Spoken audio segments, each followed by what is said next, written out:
When you should walk away from a relationship. Welcome, guys, to another episode of the Danna Gift Show. And today we're going to be doing a sit down, normal style podcast that we haven't done in so long. As we enter 2025, there is quite a bit of things that when you start a new year, you're out with the old, in with the new. You want to let go of things that are no longer serving you so that you can have a better year.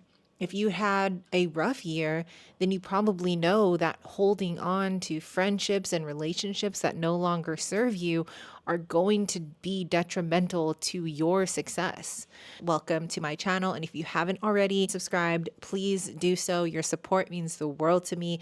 This year, part of my glow up is I am trying to really focus in on YouTube and pouring into YouTube and TikTok and making sure that I am providing the best value possible for you. So with that being said, let's jump into the video. When you should walk away from a relationship. I have a couple different ideas here. So the first one is going to be verbal, mental, or physical abuse. Now, I know that this is pretty obvious, right? But sometimes we stick around these relationships thinking that it's going to get better. Although I do believe that people actually can change, I will say if you decide to stay, then you are choosing to be in a relationship that you know that is already physically, mentally, verbally abusive. You are setting yourself up for failure. And as much as we can point the other finger and say this person is just so toxic and they're a bad person, as much as we would love to just say that, there is a point where you have to take responsibility for your own life. Meaning to say, no, you're not responsible if they are physically, mentally, or verbally abusive. But you are responsible for you and your decision to stay. That is something that you really need to figure out if the exit is possible. Now, I know exiting a dangerous situation can be very scary. There is a lot of unknowns, especially if you have kids together. If I'm sure there's a ton of different reasons of why you haven't left yet. But the answer still remains the same. For your own physical well-being, your own mental well-being, your spiritual well-being, you need to find a way out. Those relationships, if they are consistently showing that they are verbally, physically, emotionally abusive, then you need to find a way out. This is where you take back your strength, your power, and you bring yourself out of those situations and choose a better future for you. Now, I know that this is already starting off pretty hot to be starting up the podcast, just guns a-blazing, but I promise you that once you get through that decision, when you make the firm decision and you start to take action and make motion towards leaving, when you get through it, there is going to be a brighter tomorrow. There is going to be a brighter future for you. If it is a highly dangerous situation, then strategize with your closest friends to create that out. Maybe disappear to another city. That's obviously, I'm getting a little extreme here, but I've had a friend who had to do that in order to escape her relationship. It was that bad. So with that being said, I highly encourage you to choose you first. You are important. You matter. Okay. So, number 2 of when I think you should leave that relationship. Cheating and infidelity. This one's also a finicky one and very difficult, right? I understand that relationships can get stagnant over time. And I, being just married literally last month, I'm not experiencing any stagnation. We've been together for 3 years now. We actually got married on our anniversary to make our dates easier here. But sometimes humans make mistakes. Now, how you manage it afterwards is going to be very vitally important, and how they handle it afterwards. What was the reason they cheated? Why were they inclined to find love with another relationship or physical pleasures with another relationship? Now, if you guys are able to have open and honest communication as to why that came about in the first place, then there is a opportunity to stay within that relationship, but it has to present an opportunity for growth. Meaning to say, both of you lay everything out on the table, stop sugarcoating your feelings, and just being brutally honest. What about that relationship was lacking that you felt inclined to find somebody outside of it? Be very brutally honest. What happened within you that caused you to leave that relationship or stray or look at other women or men? It's only then that I think a relationship can actually be restored. If you're willing to be brutally honest with each other, and also the other person who is the cheatee, the one who received the cheating, they have to be able to forgive. Now, that is a very difficult thing for anybody, really, to forgive somebody for cheating.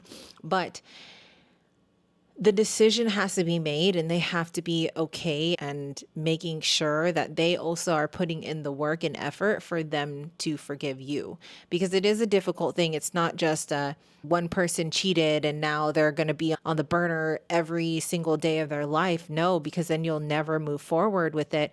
The other person who was cheated on also has to make an agreement with themselves and say, okay, my partner cheated. I'm angry right now. I'm going to be angry for a while, but I know that I'm going to forgive them over time. But it's not going to be easy. It's going to be hard, but I'm willing to deal with that. I'm willing to put up with that because of everything we've been through. So there is an opportunity for cheating and infidelity to be restored. I've seen it, and it is a beautiful thing when you are able to work through that as a couple.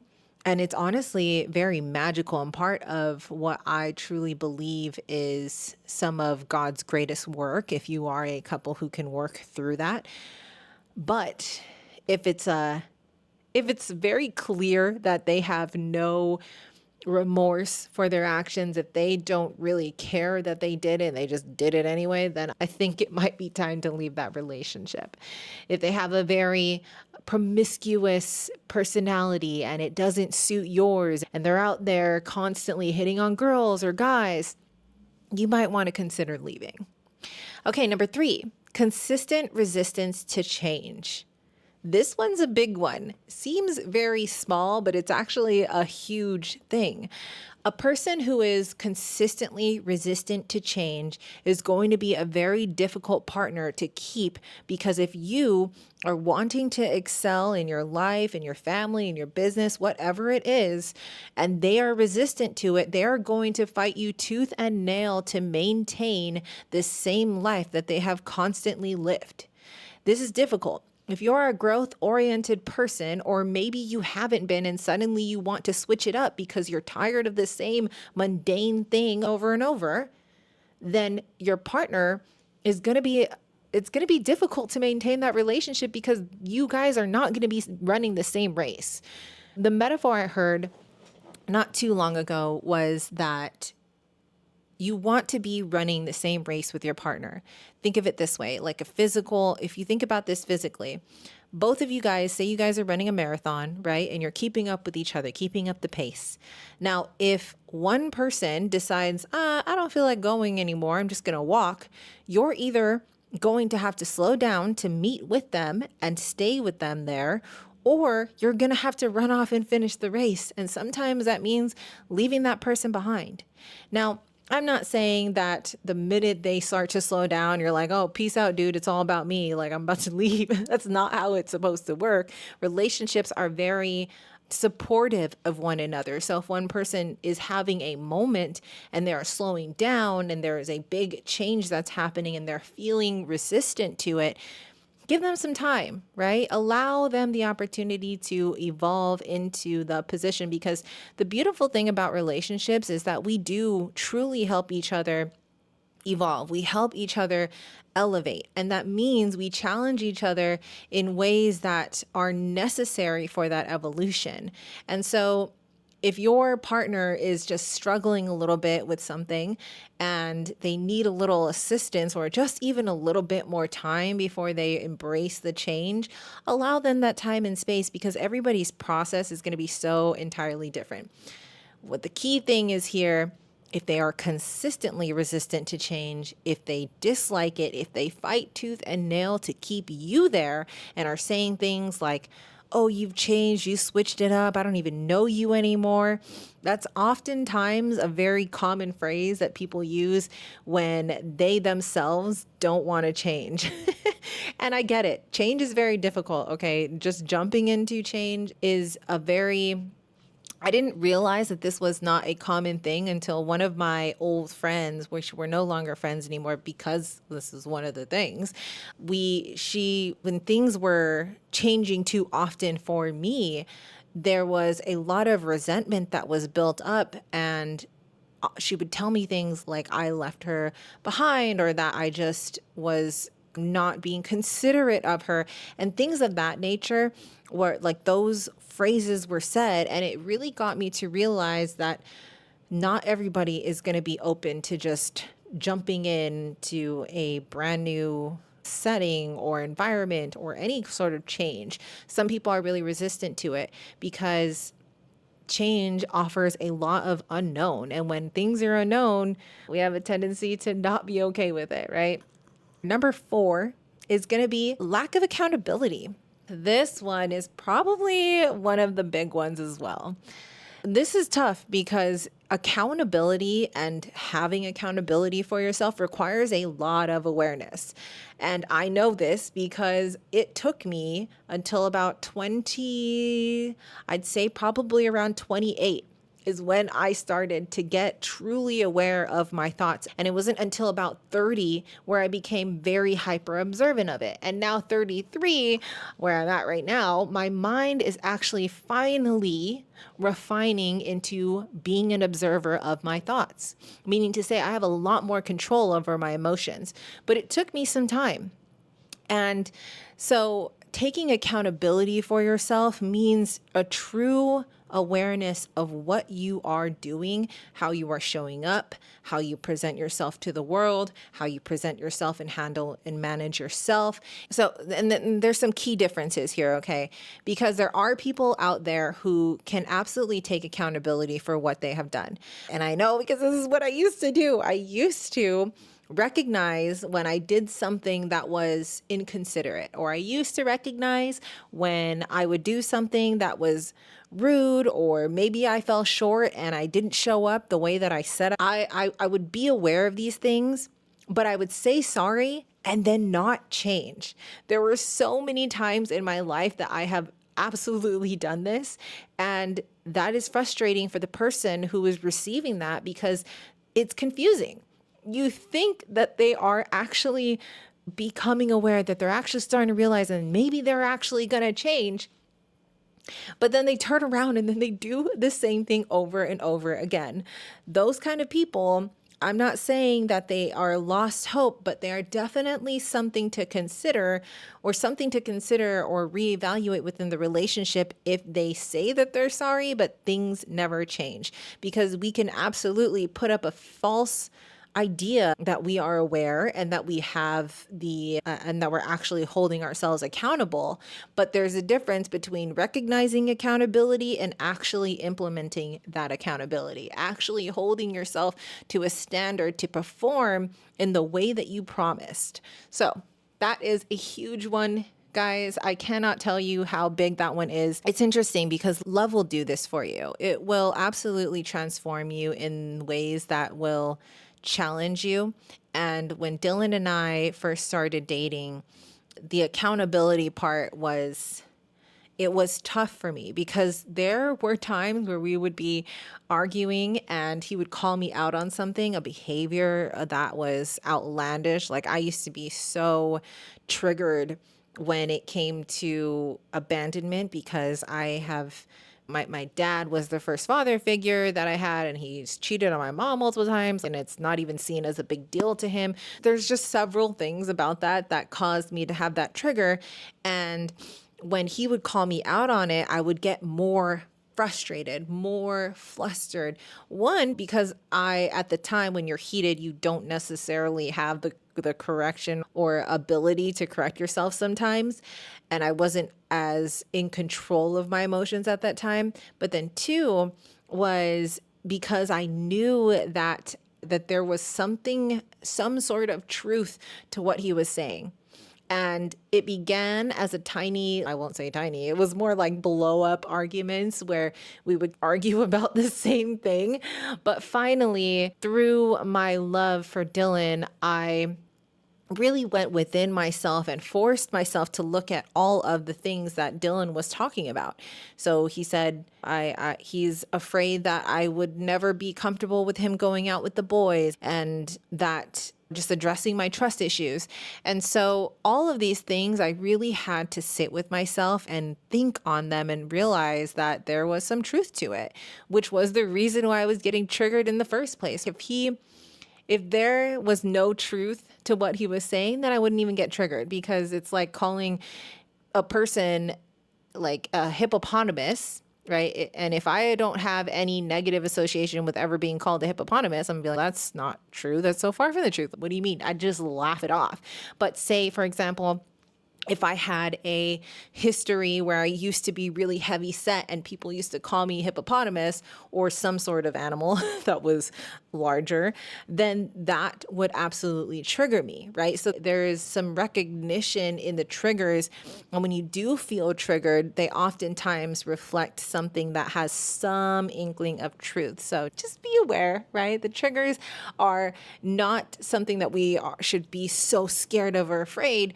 It's more of understanding that these triggers are actually signifiers to let us know that there is something in us that is causing the discomfort. And maybe it's just a signifier to let us know that there's a place we need to heal. Number 5 is stagnation. Now, this is relative to the resistance to change, but stagnation is meaning to say that they themselves are choosing to remain in a situation because they are just so comfortable. And this happens in relationships, right? For example, and this is probably the most common example you can think of, is when you are in a relationship where they used to be very fit and suddenly they start to gain a lot of weight. They start adding weight to their face. There's acne. They are at a job that they really dislike and they won't leave, but because they're comfortable and it just pays. These are common things that often present that stagnation. And stagnation in and of itself doesn't necessarily mean that you should leave that relationship like, oh, you're staying still, we're going to have to go. No, don't do that, right? Because there are periods and seasons where stagnation and comfortability and being complacent with where you're at are absolutely necessary. Even God had to rest in creating the world, and being comfortable in a place sometimes is just nice to experience for a moment in time. I myself crave some moments of stability sometimes, because for me, I always want to do things, but there's definitely time periods or seasons where I would love to just stay still, be where I'm at, and not necessarily reach for the next goal. There are definitely seasons in that, and that's perfectly okay. Where you can actually recognize the stagnation is by having that conversation with your partner and really listening to what they're saying on repeat. What are they doing? How is it showing up in their body? Are they not taking care of themselves anymore? Have they lost hope? Are they still dreaming?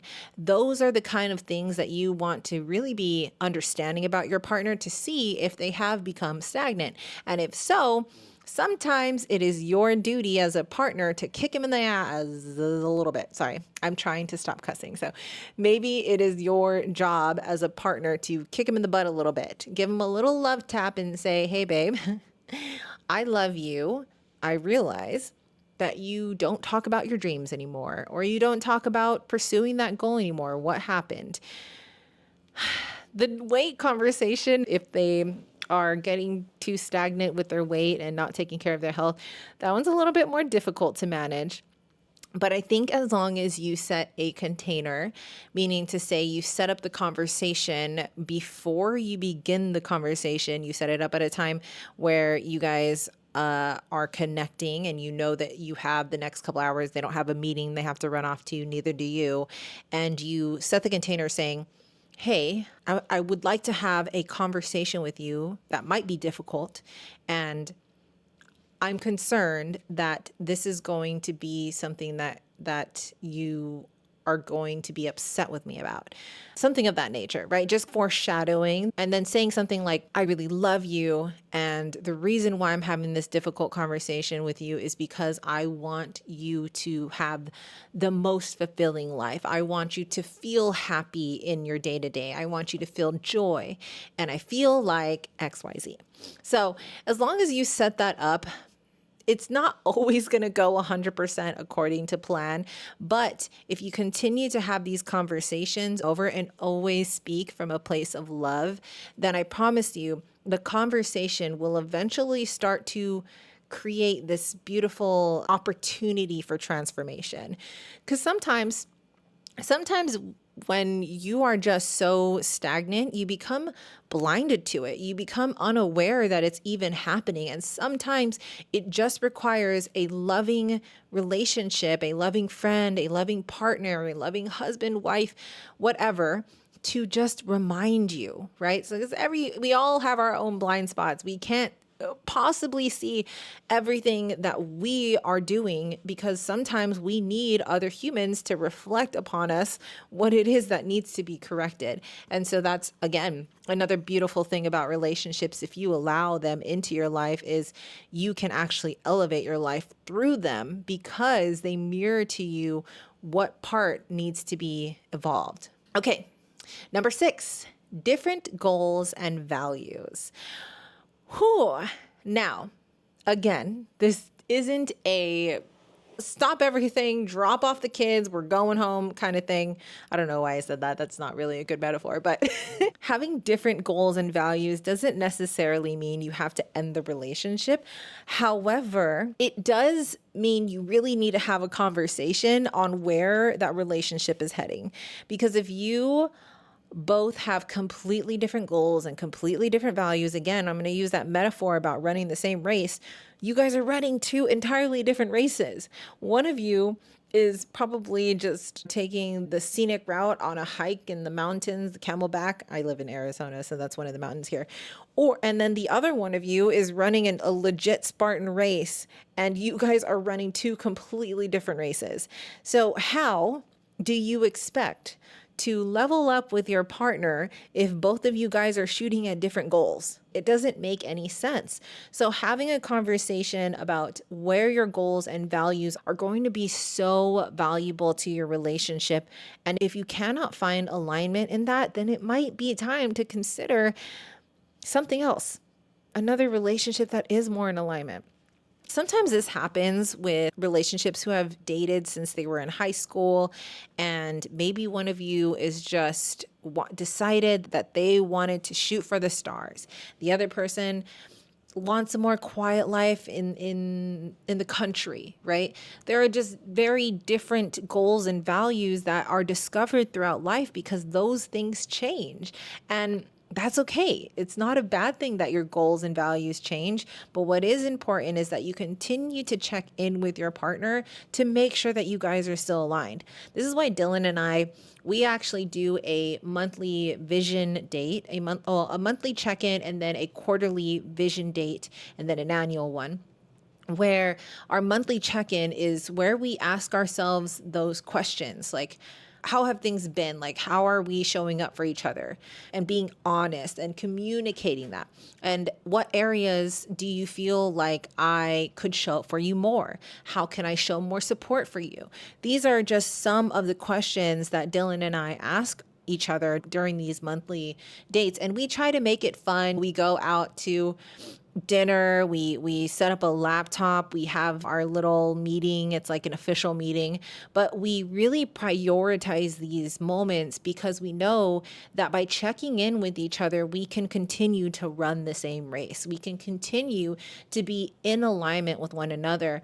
And when 2 people come together to accomplish a goal, it's far better than just one, right? There is a lot of power in unified thinking. There is a lot of power in alignment of goals. So when two people are shooting for the same goal, there is absolute power in that. And so I encourage you, maybe even to start setting up your own monthly check-ins and your quarterly vision dates. Sit down and you write down all of your goals, and then you write down your goals together, right? Dylan and I'll list out my top 3 goals. Dylan will list out his top 3 goals for the quarter. And then we list out our top 3 goals as a couple together. And then we write down how we can support each other to accomplish those goals. And Dylan and I are very much aligned with what we want out of life. And so it's not very difficult for us to write down and get on the same page with helping each other out and supporting each other. And honestly, they don't always go great, right? Because sometimes we disagree. There are areas where it's like the cleaning thing seems to be our thing, where I'll tell Dylan, I'm like, I would love more support in the household. I'm working long hours. And sometimes those don't always go so well because Dylan might take offense to me. I'm cleaning. What do you mean? We work it out. We just get a little flustered, and it can become a difficult conversation. So try your best to set up that container as well, setting up the conversation before you dive into it, and ground yourself, because these are very open, honest dates that you have, very open, honest communication that you need to have. Okay, so number 7, emotional and mental health and unwilling to accept help. This one's difficult because when we are going through something in life, it is very difficult to receive a lot, actually. I actually haven't experienced a lot of grief or death in my life. The only person I've ever witnessed pass away was my mom's mom, so my grandma. And we weren't really too close because I'm the first generation of my family to be living here in the States. And so all of my family is back in the Philippines.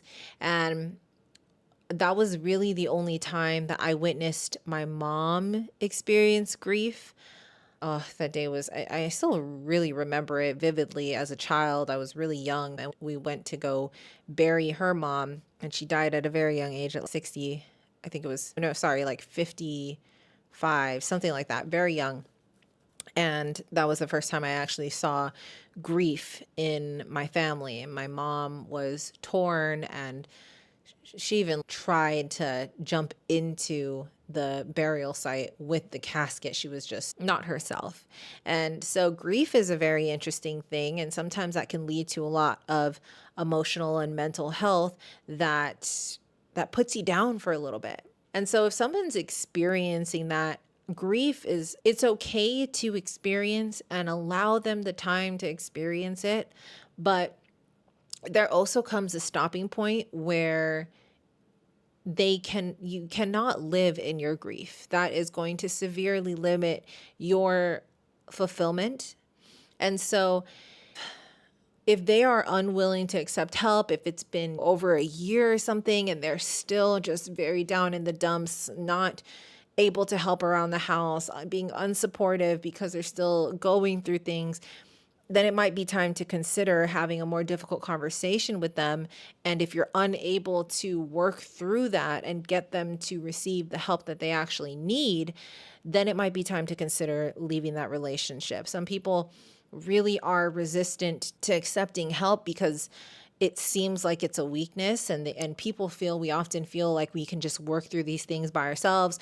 We often feel like we don't want to burden people with our problems. But the truth of the matter is we all need help. We all need each other. We all need relationships. As much as somebody likes to say, oh, I don't really need anybody. All I need is me, and yada, yada.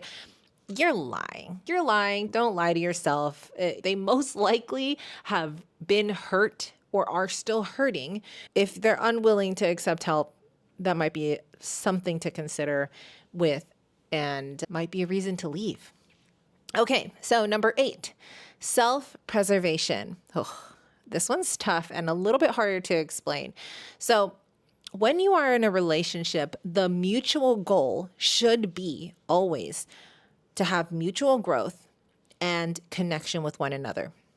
Mutual growth and connection. So if you find yourself constantly compromising your own happiness, you might want to reassess your relationship, right? If this person that you are with is constantly on the lookout for themselves, looking out for number one, constantly putting your feelings aside, not considering you and what they do, and they only care about how their lives look and how you show up in their lives so they can benefit from you, you might want to consider leaving that relationship. So this is tough because sometimes I guess this boils down to that more narcissistic behavior, but it's really hard to pinpoint when somebody is completely just about themselves, because oftentimes there will be little leakages of caring and compassion and compromise that they're willing to do. But then at the end of the day, when push comes to shove, they go right back into preserving themselves.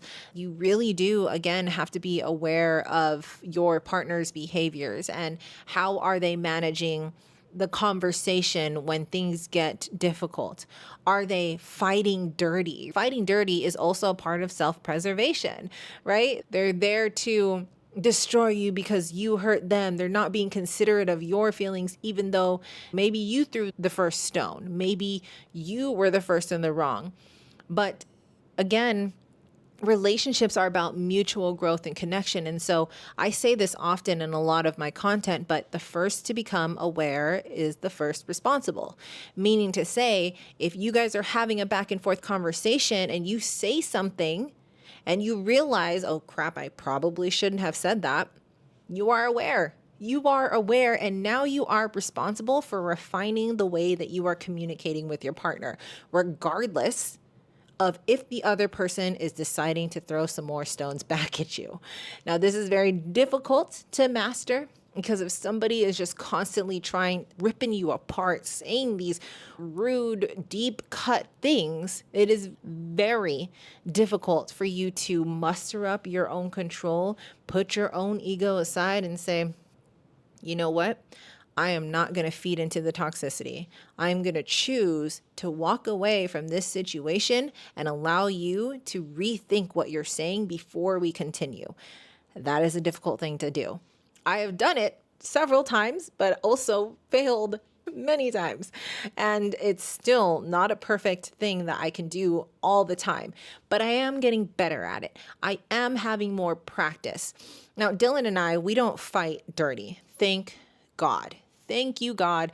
The fact of the matter is we do communicate very passionately, we'll say, but we don't fight dirty. And what I mean by fighting dirty is my ex-husband, we used to fight dirty. He would say, maybe that's the reason why you're always in a relationship, and say things that he would basically use what I have told him in confidence and use that as a weapon against me.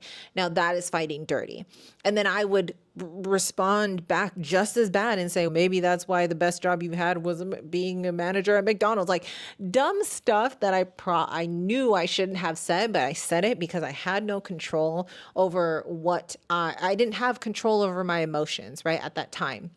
And so we used to fight dirty. Dylan and I, thank God, again, we do not fight dirty.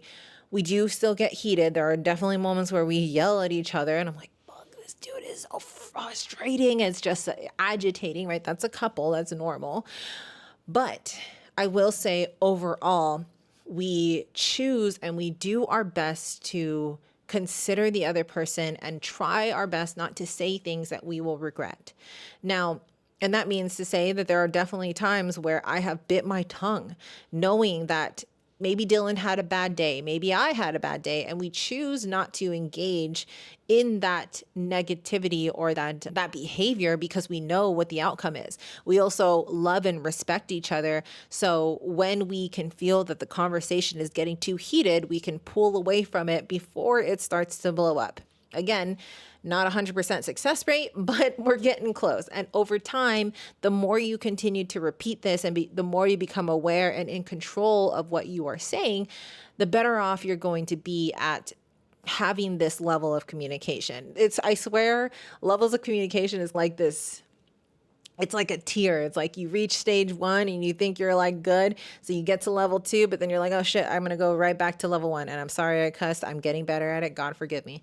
So you just end up going up and down this ladder. And it's like this, like you go boop, and you end up getting better. But then again, there will always be moments in time in our life where we act out of character. That is the reason why it's called out of character, because it's not how we would normally behave if there was not other circumstances or situations that are causing us to be more at a heightened state than we normally would, right? So in those out of character moments, it is completely okay to say, you know what? I know that this isn't who you are. I know that what you're saying right now isn't what you want to say. So I'm going to give you a moment and I'm going to have you reconsider what you're saying.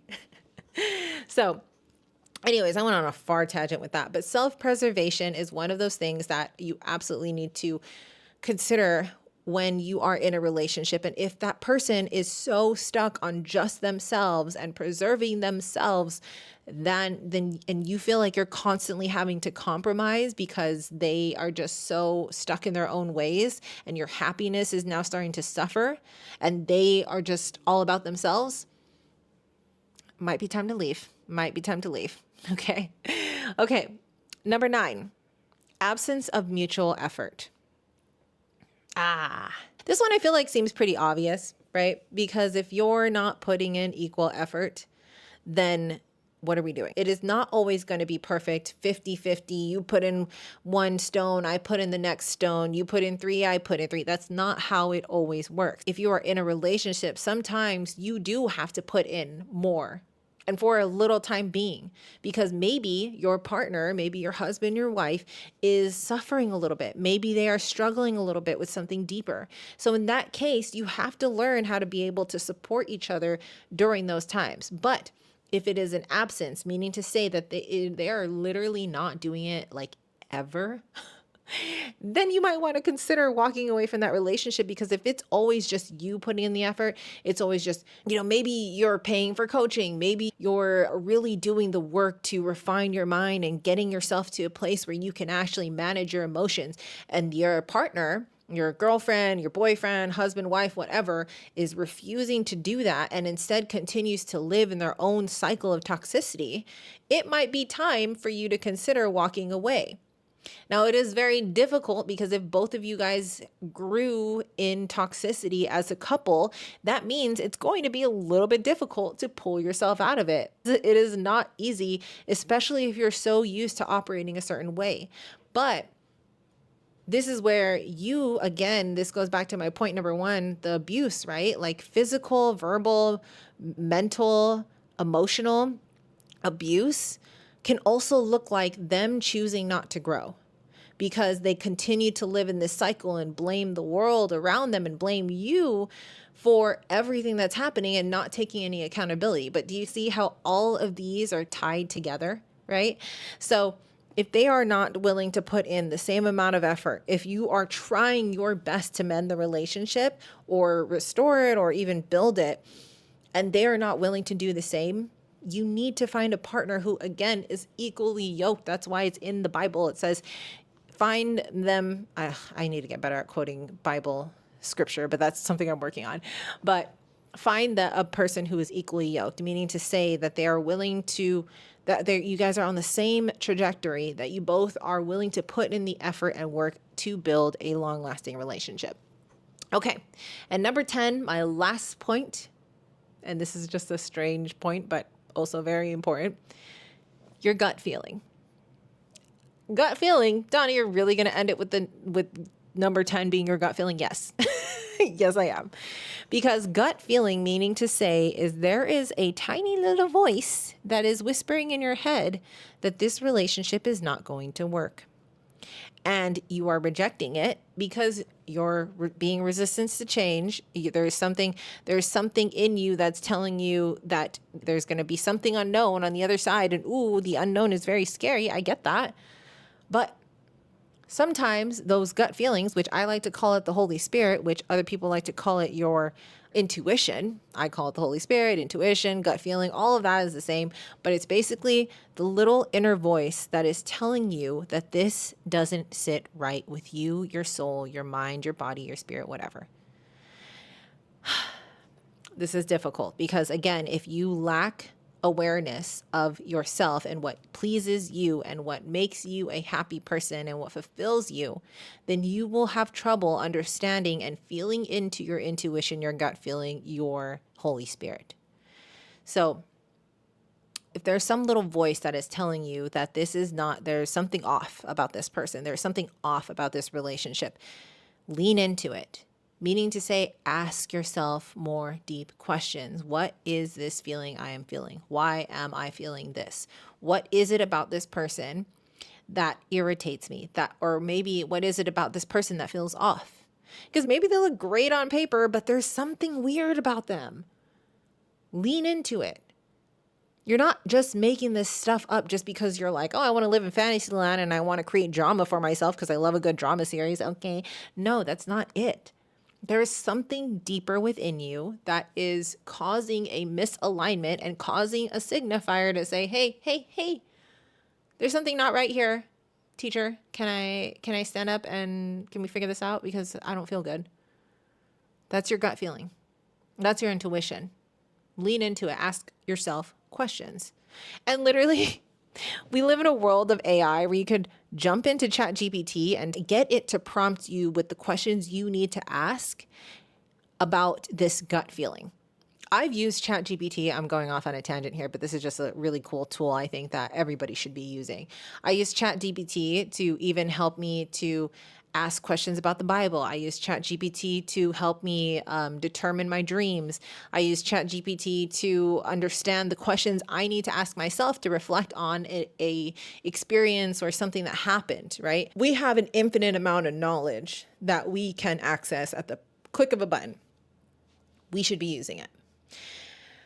So gut feeling, guys, very, very important. And if you hear the tiny voice, listen to it, lean in, allow it to lead you, because there's something there. Okay, so that's it, guys. These are the 10 reasons why you should walk away from a relationship.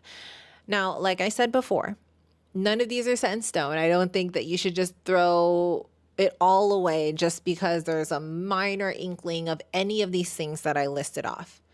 But definitely things to consider if you need to reassess your relationship and really consider what 2025 is going to look like for you.